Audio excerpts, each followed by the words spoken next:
اصول و تحقیق و تدوین کا یونٹ 6 ہے۔ اس میں آج ہم اس کا پارٹ 2 ڈسکس کریں گے۔ تحقیقی مجلات کے مدیروں کی ذمہ داری کیا ہے؟ اس کی پہلی ویڈیو میں ہم نے بات کی تھی تحقیقی مجلات کی ضرورت و اہمیت کے بارے میں، پھر تحقیقی مجلات کی تیاری، کمپوزنگ، فارمیٹنگ اور دیگر تدوینی مراحل کی وضاحت کی تھی۔ تو آج اس میں پوائنٹ 3 ہے، مجلے کی معیاری بنانے میں مدیر کی کیا ذمہ داری ہونی چاہیے۔ تو علوم اسلامیہ کے مجلات کے معیار کو بہت بہتر کرنے کے لیے بنیادی ذمہ داری مدیر پر عائد ہوتی ہے۔ مدیر کے لیے دیگر اوصاف کے ساتھ یہ امر بھی ضروری ہے کہ اسے اپنے دور کے بیانیہ کا پتہ ہو۔ اگر مدیر اپنے دور کے بیانیے سے ناواقف ہوگا تو وہ ایسی تحقیق سامنے لانے کا باعث نہیں بن سکے گا جو معاشرے کے لیے مفید ہو اور عصری بیانیے کے تقاضوں سے ہم آہنگ ہو۔ اس کی ضرورتوں اور اعتراضات اور استفسارات کا تسلی بخش جوابی بیانیہ فراہم کرتی ہے۔ علوم اسلامیہ کے مجلات کو عالمی معیار سے ہم آہنگ کرنے اور ان میں شائع ہونے والی تحقیقات میں فنی پہلوؤں سے یکساں اسلوب اور طریقہ کار اختیار کرنے کی بنیادی ذمہ داری مدیر مجلہ پر عائد ہوتی ہے۔ مدیر مجلہ میں جس قدر پختہ علم کا حامل ہوگا وہ تجربہ کار ہوگا اور اس کی زیر ادارات شائع ہونے والا مجلہ ہی اس قدر اعلیٰ معیار کا نمونہ ہوگا اور اس میں شائع ہونے والے مقالات کا اسلوب عالمی معیارات سے ہم آہنگ یا اس سے قریب تر ہو سکتا ہے۔ اچھے اور معیاری مقالات کے حصول میں دشواری مجلات کے معیار میں کمی کا اہم سبب ہے۔ سرقہ کی روایت نے بھی مجلات کا معیار کم کر دیا ہے، چنانچہ علمی سرقہ کی روایت کی حوصلہ شکنی بھی مدیر کی ذمہ داری ہے۔ بعض اوقات ایک طالب علم ایک مقالہ اشاعت کے لیے لاتا ہے لیکن مدیر کہتا ہے کہ ساتھ میرا نام بھی شامل کر دو تو میں اسے شائع کروں گا، لیکن وہ جب مقالہ شائع ہو جاتا ہے تو پتہ چلتا ہے کہ مقالے میں شامل اکثر مواد تو چوری کا ہے۔ اس صورت میں مجلے کو اور اس کے مدیر کو ناقابل تلافی نقصان اٹھانا پڑتا ہے، دونوں کی مقبولیت اور شہرت متاثر ہوتی ہے اور مدیر کی باقی زندگی وضاحتیں دینے میں گزر جاتی ہے۔ مجلات کا بڑا حصہ بھرتی کے ان مضامین پر مشتمل ہوتا ہے جو اپنے وجود کی بنیاد پر زندہ رہ سکتے ہیں، چنانچہ مدیر کو یہ علم ہونا چاہیے کہ مجلے کو پہلے صفحے سے آخری صفحے تک کس طرح ممتاز بنایا جا سکتا ہے تاکہ وہ دوسرے مجلات میں منفرد شناخت پیدا کر سکیں۔ یہ امر افسوسناک ہے کہ آج مجلات کے مدیر ان کو متنوع اقسام کی ذمہ داریاں ادا کرنا ہوتی ہیں۔ جامعات کے مجلات میں عموماً کل وقتی مدیر نہیں رکھے جاتے بلکہ تدریسی عملے میں سے ہی کسی ایک استاد کو یہ ذمہ داری سونپی جاتی ہے، جس کی بنا پر مدیر کے کام کا بوجھ بڑھ جاتا ہے اور وہ اتنا وقت نہیں نکال پاتا کہ معاصر مجلات میں تغیر و پذیر رجحانات اور ان میں شائع ہونے والے مقالات پر گہری نظر رکھ سکے۔ اس کے لیے ضروری ہے کہ مدیر کو ادارات کے علاوہ اور کوئی کام نہ دیا جائے اور معاصر مجلات اور رسائل میں چھپنے والے مقامات و موضوعات پر اس کی نظر ہو۔ پھر مجلات میں املا کی درستی پر زور دینا اور املا اور رموز اوقاف کے درست استعمال کو یقینی بنانا بھی مدیر کی ذمہ داری ہے۔ مدیر نے املا کا معیار برقرار رکھنا ہوتا ہے۔ مجلات کی املا کے معیاری میں بہتری اور اسے برقرار رکھنے کے لیے ضروری ہے کہ املا اور امالہ کے اصولوں کی سختی سے پاسداری کی جائے۔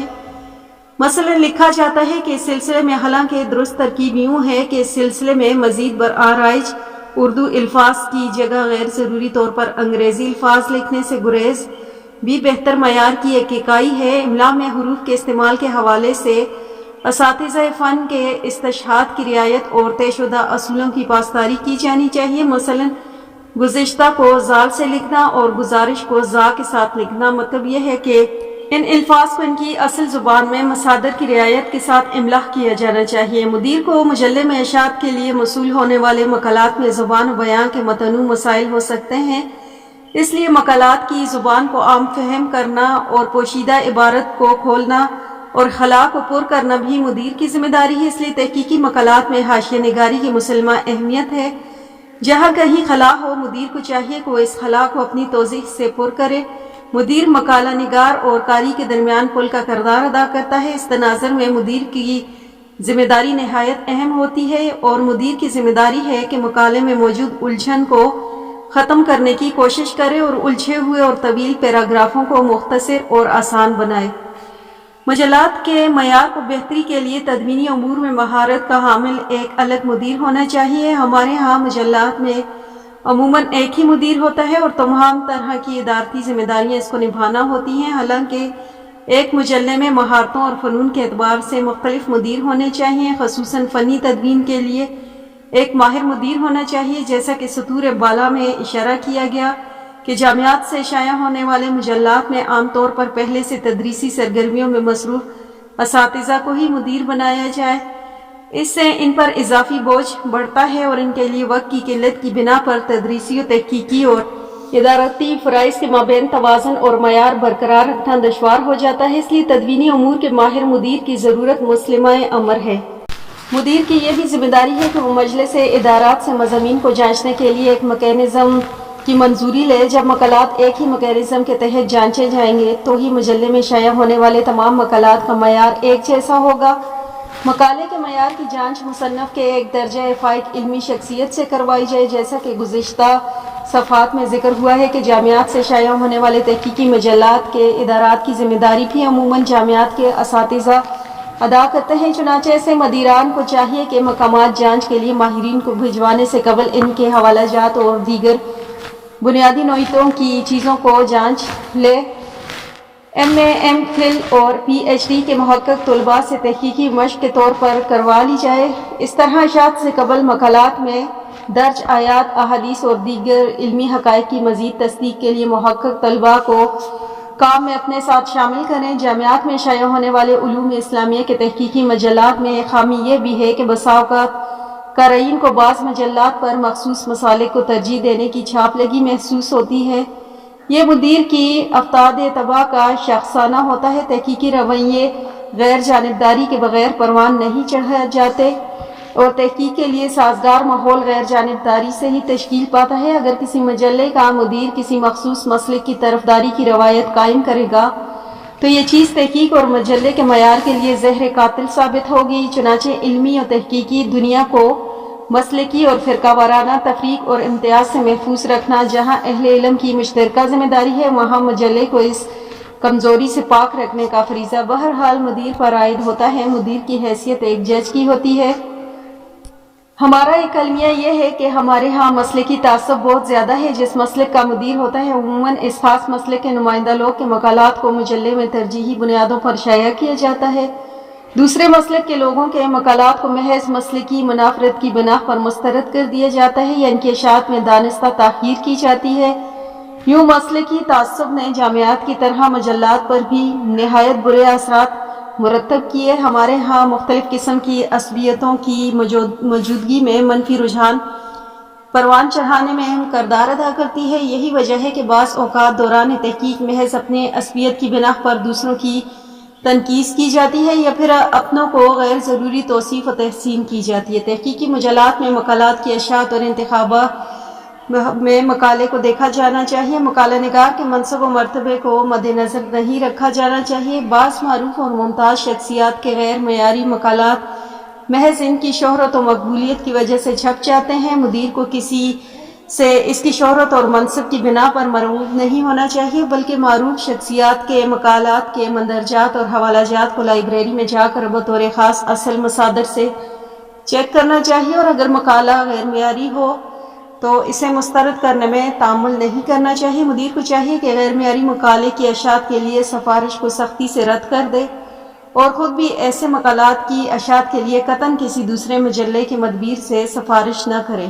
پھر مدیر کو چاہیے کہ وہ مقالات کے معیار کے حوالے سے علمی اسلوب اور عام صحافتی اسلوب کے فرض کو ملحوظ خاطر رکھے، تاکہ اگر ایک مقالہ نگار نے زیر بحث مسئلہ واضح کر دیا تو موضوع کے درست انداز میں تحلیل و تجزیہ کیا ہو، کسی نتیجے پر پہنچنے کو علمی کاوش کی ہو اور اسے اپنے نتائج پر بحث پیش کیے ہوں تو وہ مقالہ اشاعت کا حقدار ہے۔ مدیر اپنی بیرونی دباؤ اور برداشت کرنے کا حوصلہ ہونا چاہیے۔ غیر معیاری مقالات کی اشاعت اور مقالات کی ترجیحی بنیادوں پر اشاعت کے لیے بڑے بڑے لوگوں کے سفارشی فون آتے ہیں۔ ایک مدیر کو یہ دباؤ بڑے تحمل سے برداشت کرنا پڑتا ہے۔ صحت املا کے ضمن میں علوم اسلامیہ کے بعض مجلات میں املا کے اہم اصول بطور رہنمائی ابتدائی صفحات پر شائع کیے جاتے ہیں۔ مدیر کو چاہیے کہ وہ پہلے سے طے شدہ اور مسلمہ امور اور مسائل کو متنازع نہ بننے دے۔ اس طرح کے مقالات کی اشاعت سے گریز لازم ہے۔ مدیر کو چاہیے کہ وہ مجلے میں ایسی تحریروں کو قطعاً شائع نہ ہونے دے جس سے مذہبی یکجہتی کو نقصان پہنچنے کا اندیشہ ہو یا ملکی سالمیت پر آن جائے۔ اس طرح آئین سے انحراف کی ترغیب دینے والی تحریروں کو بھی قطعاً شامل و اشاعت نہ کرنا چاہیے۔ ملکی سلامتی کے اداروں اور اعلیٰ عدلیہ کے حوالے سے غیر محتاط جملہ بھی بہت بڑی آزمائش کا پیش خیمہ ہو سکتا ہے، اس لیے بابت انتہائی احتیاط کی ضرورت ہے۔ تحقیقی مجلات کے مدیر عموماً اپنے ذوق و فکر سے ہم آہنگ چیز کو زیادہ اہمیت دیتے ہیں۔ ہر مجلے پر اس کے مدیر کی واضح چھاپ ہوتی ہے اور بعض دفعہ مقالہ فی نفسہ تو عمدہ ہوتا ہے، لیکن اس مقالے کا عنوان مناسب نہیں ہوتا۔ چنانچہ اس تناظر میں عنوان مقالہ کی موضوعیت میں مدیر کی ذمہ داری ہے کہ بعض اوقات موضوع بہت طویل ہوتا ہے، مدیر کی ذمہ داری ہے کہ وہ اسے مختصر اور بامعنی بنائے۔ بعض مجلات اپنے مواد کے اعتبار سے بہت عمدہ ہوتے ہیں، لیکن ان کی پیشکش مناسب اور معیاری نہیں ہوتی۔ دوسری طرح کچھ مجلات ایسی بھی ہیں جن کی پیشکش بہت دیدہ زیب اور جاذب نظر آتی ہے، لیکن ان کا معیار اچھا نہیں ہوتا۔ مجلے کی تیاری کے دوران یہ امور ہر مدیر کے پیش نظر رہنے چاہیے۔ پھر اس کے علاوہ مدیر کی یہ بھی ذمہ داری ہے کہ طباعت و اشاعت کے ہر مرحلے پر مجلے کے ہر پہلو پر نظر رکھیں۔ نیز طباعت کے بعد تقسیم سے پہلے ایک نظر مکمل مجرے پر ضرور ڈالے، اور بسا اوقات پرنٹر اور بائنڈری کی غفلت سے مجلے میں ایسا نقص آ جاتا ہے کہ وہ کسی صورت بھی اس قابل نہیں ہوتا کہ اسے قارئین میں تقسیم کیا جا سکے۔ پھر اس کی ہیڈنگ ہے HEC کی طرف سے مدیر کی ذمہ داریوں کا تعین۔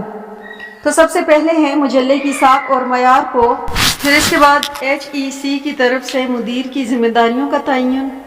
اس کی ہیڈنگ ہے نمبر 1 پہ ہے کہ مجلے کی ساکھ اور معیار کو معیاری مقالات کی اشاعت کے ذریعے قائم کرنا اور برقرار رکھنا، تہذیبی و ثقافتی اور آئینی و قانون کے حدود کے اندر آزادی اظہار رائے کی حوصلہ افزائی کرنا، قارئین اور مقالہ نگاروں کے متعلقہ ضروریات پوری کرنا، مجلے کے اخلاقی معیار کو برقرار رکھنا۔ 5 پہ ہے مقالہ نگاروں کے ساتھ ان کے مقالات میں حسب ضرورت ترمیم و تصحیح و وضاحت کرنا۔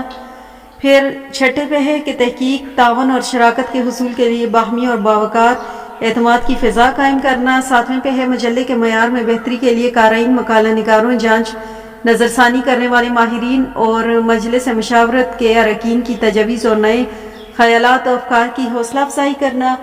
8 پہ ہے مقالات کی جانچ اور اس پر نظر ثانی کے لیے مکمل غیر جانبدارانہ ماحول کا اہتمام کرنا۔ 9 پہ ہے علمی شرکا کی حوصلہ شکنی کرنا۔ 10 پہ ہے شائع اور تخلیقی نوعیت کے تحقیقی مقالات کی حوصلہ افزائی کرنا اور انہیں ترجیحی بنیادوں پر شائع کرنا۔ 11 پہ ہے مقالہ نگاروں کو تحقیقی اخلاقیات کی پاسداری کی ترغیب دینا۔ 12 پہ ہے مجلے کی پالیسی کو ادارے کے دباؤ سے ماورِ آزادانہ طور پر نافذ کرنا اور وقتاً فوقتاً پالیسی پر نظر ثانی کرنا۔ پھر اس کے بعد ان کی اگلی ہیڈنگ ہے ادارہ نویسی اور مدیر کی ذمہ داری۔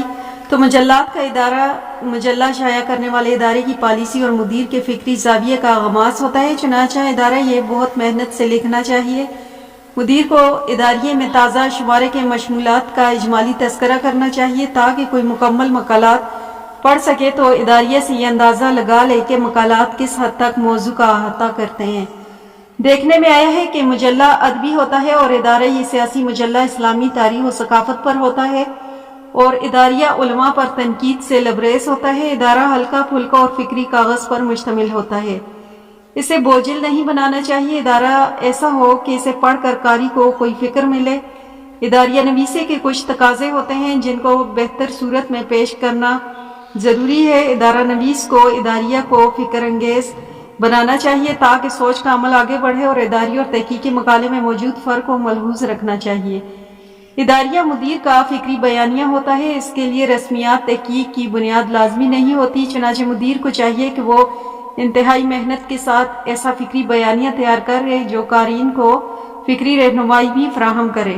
پھر ہے اس کی ہیڈنگ 3.3 پہ فنی و معنوی تدوین میں مدیر کا کردار۔ تو مجلات کی خوبصورتی اور معیار کا انحصار اس امر پر بھی ہے کہ فنی اور معنوی اعتبار سے ان کی تدوین میں کس قدر معیاری ہے۔ تدوین کو بنیادی طور پر دو اقسام میں تقسیم کیا جا سکتا ہے، معنوی تدوین اور فنی تدوین۔ معنوی تدوین کے زمرے میں مدیر کے اولین ذمہ داری موصولہ مقالات کا مطالعہ کرنا اور موضوع و مواد کی معاونیت کی جانچ پرکھ کرنا ہے۔ اگرچہ مقالات کے قابل اشاعت ہونے یا نہ ہونے کا فیصلہ کمیٹیاں ہی کرتی ہیں، لیکن مدیر کو چاہیے کہ وہ مقالے کے قابل اشاعت ہونے یا نہ ہونے کے حوالے سے کسی بھی صورت میں ریویو کمیٹیوں پر کلی اعتماد نہ کرے، بلکہ خود بھی اسے بنظر عمیق دیکھے کہ آیا مقالہ قابل اشاعت ہے یا نہیں ہے۔ فنی تدوین میں مقالے کے موضوع کا جائزہ لیا جاتا ہے مقالے کی پیرابندی کی ترتیب دیکھی جاتی ہے اور سرخیوں اور ذیلی سرخیوں کی موزونیت و عدم موزونیت کو پرکھا جاتا ہے۔ غیر ضروری سرخیوں کو حذف کیا جاتا ہے اور بعض جگہوں پر حسب ضرورت سرخیوں کا اضافہ کیا جاتا ہے۔ اس عمل میں یہ امر ضروری ہے کہ ضمنی سرخیوں پر نمبر لگانے یکسانیت پیدا کی جائے۔ یہ بات عام مشاہدے میں آتی ہے کہ مجلات کے ایک ہی شمارے میں مختلف مقالات پر نمبر لگانے کے حوالے سے مختلف طریقہ کار اختیار کیا گیا ہوتا ہے۔ ایک مقالے میں انگریزی حروف تہجی ABC کے تحت نمبر لگائے گئے ہیں اور دوسرے میں 1 2 3 کے تحت اور تیسرے میں رومن اعداد میں ایک ہی شمار کے مختلف مقالات کی ذیلی سرخیوں پر مختلف اسالیب سے لگائے گئے نمبر انتہائی نامناسب معلوم ہوتے ہیں، لہٰذا سرخیاں اور ذیلی سرخیاں حسب ضرورت ہونی چاہیے اور ان پر نمبر بھی یکساں اسلوب سے لگانے جانے چاہیے۔ جن جملوں میں عبارات کا موضوع بحث سے براہ راست تعلق نہ ہو انہیں قلم زد کرنا ضروری ہوتا ہے، کیونکہ تحقیق کے اصولوں کی تنقید مدیر کی بنیادی ذمہ داریوں میں سے ہے۔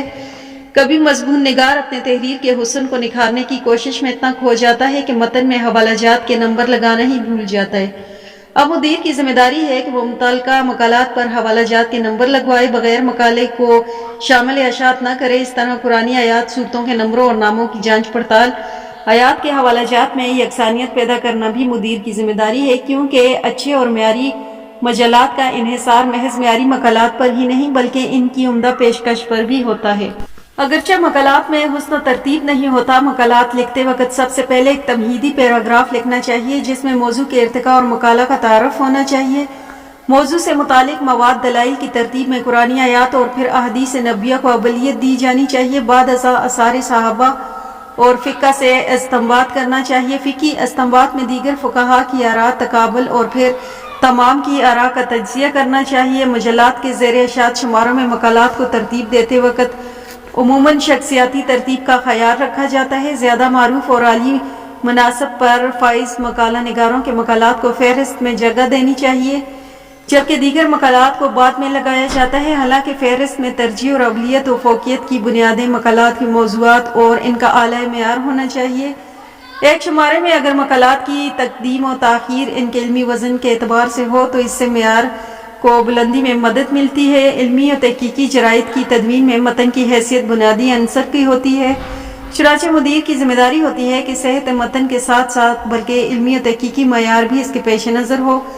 چنانچہ علمی تحقیقی مجلات کی تدوین میں مدیر کو درج ذیل امور کا خاص خیال رکھنا چاہیے۔ نمبر 1 ہے کہ صحت املا اور رموز اوقاف کے درست استعمال کا التزام کرنا اور لغت و گرامر کے قواعد اور تحقیق کے اصولوں کے مطابق جملوں اور پیراگرافز کی بندش و ترتیب۔ نمبر 2 پہ ہے مقالات کی اہمیت اور موضوعات کی اسلامی ترجیح کے مطابق ترتیب۔ اسلامی ترجیح سے مراد یہ ہے کہ قرآن کریم بالخصوص متن و قرآن سے تعلق مقالات میں سب سے پہلے آئیں، اس کے بعد تفسیر اور قرآنیات کے حوالے سے مقالات، پھر سنت، حدیث، سیرت فقہ اور اس کے بعد درجہ بدرجہ دیگر موضوعات سے متعلقہ مقالات۔ اس مذکورہ ترتیب میں بھی مزید ایک اچھی ترتیب ہوگی اور وہ یہ ہے کہ سب سے پہلے عقائد اور عقائد میں بھی سب سے پہلے توحید، پھر رسالت، پھر ایمانیات کے دیگر لوازمات پر مقالات۔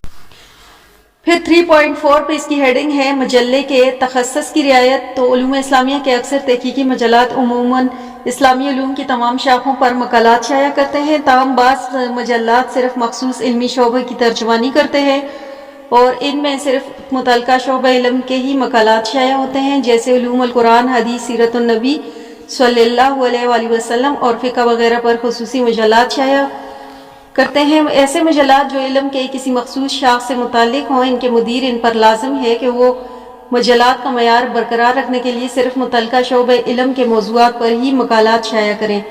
مجلہ اگر سیرت کا ہو تو اس پر ثقافت اسلامی سے متعلق مقالے کی اشاعت مجلے کے غیر معیاری ہونے کی علامت ہے اور مجلے کے تخصص کی عدم رعایت کی غماز ہے۔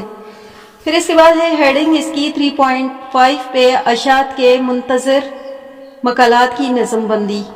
ایک اچھے اور معیاری مجلے کے مدیر کو ایک ایسا میکانزم بنانا چاہیے کہ اس کے پاس اشاعت کے لیے آنے والے تمام مقالات کا ریکارڈ نہایت احسن اسلوب میں ترتیب دیا جاتا ہو۔ کسی مجلے میں اشاعت کے لیے مقالہ بھیجنے کے بعد مقالہ نگار کو یہ فکر لاحق ہوتی ہے کہ آیا اس کا مقالہ مدیر کو موصول ہوا ہے کہ نہیں، چنانچہ ایک معیاری مجلے کا مدیر مقالہ موصول ہوتے ہی مقالہ نگار کو اس بابت مطلع کرتا ہے۔ مقالے کی مجلے کے دفتر میں وصولی کے بعد اس کی اشاعت کے حوالے سے ایک طویل اور صبر آزما مرحلے کا ہوتا ہے۔ اس عرصے کے دوران مقالہ نگار کی پریشانی اور بار بار مدیر مجلہ سے رابطہ کر کے استفسار کرنا فطری امر ہے، چنانچہ معیاری مجلات میں اس حوالے سے ایک فعال میکینزم کام کر رہا ہے، جس کی بدولت مقالہ نگار اپنے مقالے کی مجلے کے دفتر میں وصولی کے بعد اشاعت تک کی تمام کیفیات سے مطلع رہتا ہے، اور معیاری مجلات کے اختیار کردہ اس میکینزم کو on line general management system کہا جاتا ہے۔ یہ ایک on line soft where system ہے۔ اس کی خوبی یہ ہے کہ مقالہ نگاری اس سسٹم پر لاگ ان ہو کر اپنے مقالہ مجلے کو آن لائن بھجواتا ہے۔ مقالے کی وصولی کے بعد اس کی طباعت تک کے تمام مراحل مدیر جانب کی سے اس ایپلیکیشن پر اپڈیٹ کر دیے جاتے ہیں۔ یہ مقالہ نگار اس ایپلیکیشن پر لاگ ان ہو کر اپنے مقالے کے تمام مراحل سے آگاہ رہتا ہے اور یوں بار بار ای میل اور فون کال کر کے مدیر کا وقت ضائع نہیں کرتا۔ اکثر تحقیقی مجلات میں مقالات کی جانچ ریویو میں ایک غیر معمولی تاخیر ہوتی ہے۔ ایک معیاری مجلے میں ایسا نہیں ہونا چاہیے۔ مدیر کی ذمہ داری ہے کہ مقالے کی جانچ کے دورانیے کو ممکنہ حد تک کم سے کم رکھنے کی کوشش کرے۔ اگر کم وقت میں ٹھیک طرح سے کیا جائے تو یہ مقالے کے معیاری کی بہتری اور مقالہ نگاری کی تحریری استعداد بڑھانے میں مددگار ثابت ہوتی ہے، اور اصلاح شدہ مقالات کی اشاعت سے مجلے کا معیار بہتر رہتا ہے۔ لیکن کئی مرتبہ مقالہ نگار برسوں انتظار کرتا ہے لیکن اسے کسی بھی تجویز کردہ اصطلاحات سے آگاہی حاصل نہیں ہوتی۔ یہ طرز عمل مقالہ نگاروں میں مایوسی پیدا کرتا ہے۔ مزید برآں اس تناظر میں یہ امر لائق توجہ ہے کہ جن لوگوں کو جانچ کے لیے مقالات بھیجے جاتے ہیں ان کو 2 سے زیادہ یا 2 سے مقالے نہیں بھیجنے چاہیے۔ مقالات کی جانچ کے لیے اسے مشق اور ممتاز محققین اور اساتذہ سے رابطہ کرنا چاہیے جو مقالات کی جانچ کم سے کم وقت میں تحریر کر کے مدیر کو بھجوائے تاکہ مجلات کی اشاعت میں غیر ضروری تاخیر نہ ہو سکے۔ پھر اس کی ہیڈنگ ہے 3.6 پہ ادارتی عملے اور نو آموز لکھاریوں کے لیے تربیتی پروگرام۔ مجلات کو چاہیے کہ وہ اپنے ادارتی عملے اور نو آموز لکھاریوں کی تربیت کے لیے وقتاً فوقتاً تربیتی نشستوں کا اہتمام کریں۔ تربیتی نوعیت کی مجالس مذاکرہ اور سیمینارز کے انعقاد کے مجلات کے معیار پر عمدہ اثرات مرتب کرتے ہیں۔ چنانچہ نو آموز محققین کی تربیت کے لیے تحقیق اور ادارات کے میدان میں کئی دہائیوں کے تجربے کے حامل اساتذہ فن کی خدمت حاصل کی جائیں۔ ادارات کا تعلق صرف مدیر اور نائب مدیر سے نہیں ہوتا بلکہ اس میں کمپوزر، پروف ریڈر اور دیگر حضرات کی کاوشیں بھی شامل ہوتی ہیں۔ اس لیے مجلات کو معیاری بنانے کے لیے ان سے منسلک تمام افراد کی فنی تربیت ضروری ہے، اور ہمارے اکابر محققین کی یہ قابل تقلید روایت رہی ہے کہ وہ اپنے معاونین کی اعلیٰ خطوط پر تربیت کرتے ہیں۔ یوں وہ اپنے علوم و فنون کو دوسری تک منتقل کرنے اور ان میں قابلیت اور نکھار پیدا کرنے کو اپنا فرضی منصب سمجھتے ہیں اور ان میں قبلی طمانینت محسوس کرتے ہیں۔ اس حوالے سے ہمارے سامنے کئی معروف نام ہیں جو نہ صرف خود بلند پایہ محقق تھے بلکہ محقق ساز بھی ہیں، اور انہوں نے تحقیق کے میدان میں بہت سے لوگوں کی تربیت کی ہے، اور آج ان کے تربیت یافتہ حضرات مختلف ممالک میں تحقیقی خدمات سر انجام دے رہے ہیں۔ اس لیے ضرورت اس امر کی ہے کہ ایسے اساتذہ فن کی وجود کو غنیمت جانتے ہوئے ان کے تجربات سے فائدہ اٹھایا جائے، اور اس حوالے سے افراد سازی کی ایسی مستقل علمی مجالس کا انعقاد ممکن بنایا جائے جن میں متنی موضوعات کے ماہرین تحقیق کو مدعو کیا جائے تاکہ وہ ہر عنوان پر سیر حاصل گفتگو بھی کریں اور نو آموز محققین اور مجلات سے منسلک افراد کی تربیت بھی کر سکیں۔ شکریہ اور سپاس کے جذبے کے ساتھ تحقیقی مقالات لکھنے والوں کے لیے اصلاح، قبولیت اور حوصلہ افزائی کا سامان ہونا چاہیے۔ مدیر حضرات مقالات کو رد ہی نہ کرتے چلے جائیں بلکہ نو آموز لکھاریوں کی ترقی اور تربیت بھی ان کے پیش نظر رہنی چاہیے۔ مقالہ نگار حضرات کو معروف، مقبول اور قابل فہم انداز سے حواشوں اور حواشیوں کا اہتمام سکھایا جائے۔ اردو زبان کی بول چال اور تحریر میں انگریزی کی ملاوٹ عام ہو رہی ہے، اس کا سدباب کیا جائے۔ ملاوٹ کے اس عمل سے عبارت مشکل، مفہوم گم اور اردو ادب کا مزاج خراب ہوتا جا رہا ہے۔ کسی اصطلاح کی حد تک استعمال کا جواز ہو سکتا ہے لیکن مجلات اور تحقیقی مقالات میں اسے حل طلب مسئلے کو فکری وسعت کے ساتھ پرکھا اور دیکھا جائے اور امت کے ماضی اور حال کے عظیم مفکرین اور باب علم و دانش سے بلا امتیاز استفادے کا رواج دیا جائے۔ محقق کی برہمی اور جانبداری اور تنگ نظری سے تحقیق اپنے قدر کھو دیتی ہے۔ تحقیقی موضوعات کو اکثر زیر بحث لاتے رہنا چاہیے اور اس حوالے سے سیمینارز کا انعقاد کرنا چاہیے۔ عامت الناس کے افادے کے لیے مسائل حاضرہ سے متعلق مقالات کا خلاصہ تفصیل کے ساتھ دینی رسائل و جرائد اور اخبارات میں کالم کی صورت میں شائع کروایا جائے۔ اگر یہ کام محقق کے عملے کے تدریسی مرحلے پر کیا جائے تو ان کی تربیت اور حوصلہ افزائی کا سامان ہوگا۔ مجلات کے ذریعے تمام تھوڑے تھوڑے وقفے سے مقالہ نگاروں کے لیے 2 روزہ تربیت ورکشاپ کا انعقاد نہایت اہم ہے۔ سال میں ایسی کم از کم 2 ورکشاپ ضرور منعقد کرنی چاہیے جن میں یہ سکھایا جائے کہ مقالہ کیسے لکھتے ہیں تاکہ لوگ تحقیق نگاری سیکھ سکیں۔ تو یہ تھا ہمارا یونٹ 6 جس میں ہم نے پڑھا تحقیقی مجلات کی ضرورت و اہمیت کے بارے میں، معیاری تحقیقی مقالات کے بنیادی نکات، مجلات کی کمپوزنگ، فارمیٹنگ اور پروف خوانی کے مسائل، تحقیقی مقالات کے معیار و درجہ بندی پر جامعہ نوٹ، پھر مجلے کو معیاری بنانے میں مدیر کی ذمہ داریاں کیا تھیں، اور اداریہ نویسی اور مجلہ کے فنی و معنوی تدوین کے متعلق بحث کی۔ ادارتی عملے اور نو آموز لکھاریوں کے لیے تربیتی پروگرام کی ضرورت و اہمیت بیان کی گئی۔